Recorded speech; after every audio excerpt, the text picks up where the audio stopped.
Hi friends, இன்றைக்கி நம்ம Tamil old books தான் வந்துட்டு பார்க்க போகிறோம். 6th நம்ம வந்துட்டு ஸ்டார்ட் பண்ணலாம். சரிங்களா? பொதுவாக எல்லாருமே நியூ புக்ஸ் படிச்சிருவாங்க. ஓல்டு புக்ஸ் படிக்கிறது தான் வந்துட்டு சில பேர் பண்ண மாட்டாங்க. ஆனால் அதுலேருந்தும் சில கொஷின்ஸ் சிலபஸ்லேருந்து நமக்கு வந்துட்டு வர்றதுக்கு வாய்ப்பு இருக்குது. ஸோ அதனால் நம்ம ஃபுல்லாக வந்துட்டு தமிழை பொறுத்தவரையும் சிலபஸ் மட்டும் வச்சு படிக்கணும்னு இல்லாமல் ஃபுல் புக்ஸையுமே வந்துட்டு நம்ம படிக்கலாம். சரிங்களா? அதில் சிலபஸ் ரிலேட்டடாக வர்றதை மட்டும் நம்ம கொஞ்சம் நல்லா பாயிண்ட் அவுட் பண்ணி படிக்கலாம். சரிங்களா? இப்போ நம்ம 6ஆம் வகுப்பு. எனக்கு வந்துட்டு புது புக்கு, பழைய புக்கு வந்துட்டு 3 பருவமே சேர்ந்து இருந்த மாதிரி தான் வந்துட்டு எனக்கு கிடச்சிது. சரிங்களா? இப்போ நம்ம அதை பார்க்கலாம். ஏன்னா ஓல்டு புக்கு பொதுவாக அதிகமாக கிடைக்காது. இது வந்துட்டு ஜெராக்ஸ் எடிஷன் மாதிரி இது.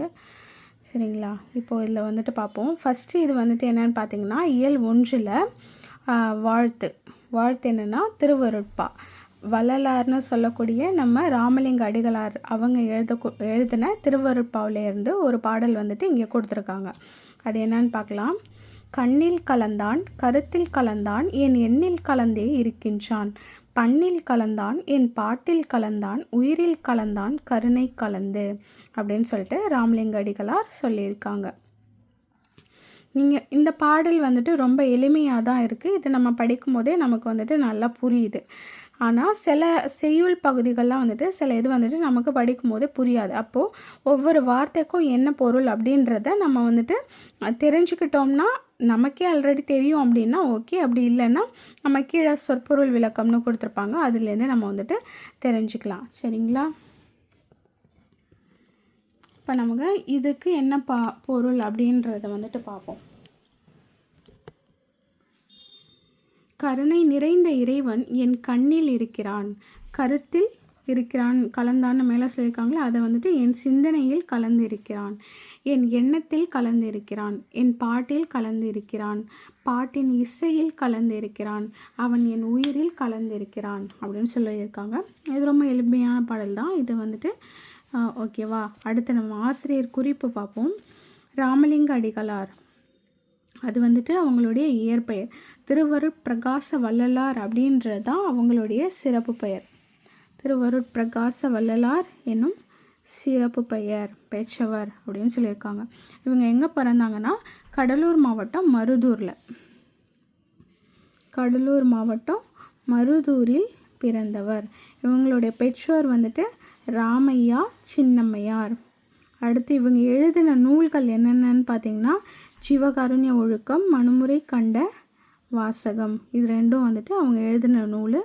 அது மட்டும் இல்லாமல் இவங்களுடைய பாடல்கள் அனைத்தும் எந்த தலைப்பில் வந்துட்டு அவங்க கொடுத்துருக்காங்க அப்படின்னு பார்த்தீங்கன்னா, திருவருட்பா அப்படின்ற தலைப்பில் தொகுக்கப்பட்டிருக்கு. சமரச சன்மார்க்க நெறியை வழங்கியவர் இவரே.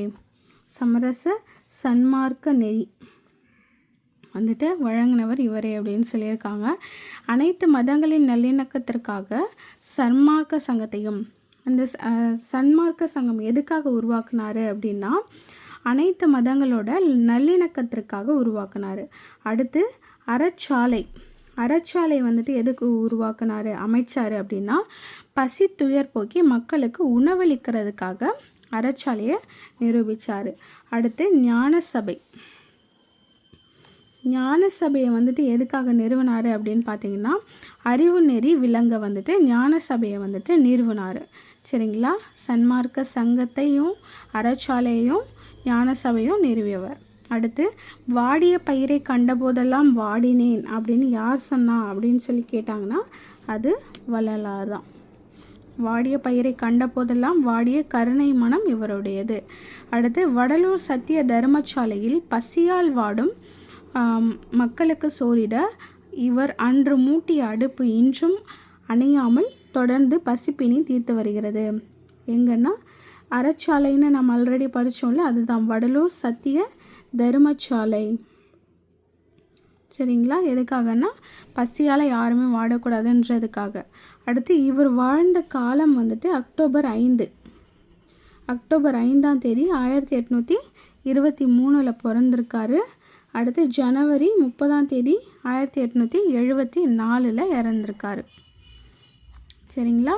இதெல்லாம் நல்லா ஞாபகம் வச்சுக்கோங்க. 5/10/1823, 30/1/1874. இப்போ அதுலேருந்து தான் ஒரு பாடல் இங்கே கொடுத்துருந்தாங்க. ஓகேவா? ஸோ இப்போ இதை வந்துட்டு படிச்சுட்டு நீங்கள் இதுக்கு பின்னாடி வந்துட்டு கொஷின்ஸ் கேட்டிருப்பாங்க. அந்த கொஷின்ஸ்க்கு நீங்கள் புக்கை பார்க்காமலே நீங்கள் ஆன்சர் சொல்லிட்டீங்கன்னா உங்களுக்கு நீங்கள் நல்ல மைண்டில் வச்சுருக்கீங்க, நல்லா படிச்சிருக்கீங்க, புரிஞ்சு படிச்சிருக்கீங்க அப்படின்னு அர்த்தம்.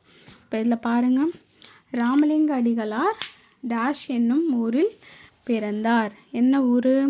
மருதூர். அது எங்கே இருக்குது? கடலூர் மாவட்டம். சரிங்களா? ராமலிங்க அடிகளார் அது பாடல்கள் டேஷ் என்னும் தலைப்பில் தொகுக்கப்பட்டுள்ளன. என்னது? திருவருட்பா. ஓகேவா? அடுத்து, யாரை நாம் வள்ளலார் என அழைக்கிறோம்? ராமலிங்க அடிகளார். ராமலிங்க அடிகளார் எழுதிய உரைநடை நூல்கள் யாவை? ஜீவகாருண்ய ஒழுக்கம், மனுமுறை கண்ட வாசகம். அதை பற்றின குறிப்பு, இறைவன் எங்கெங்கே இருப்பதெல்லாம் சொல்லியிருக்காங்க.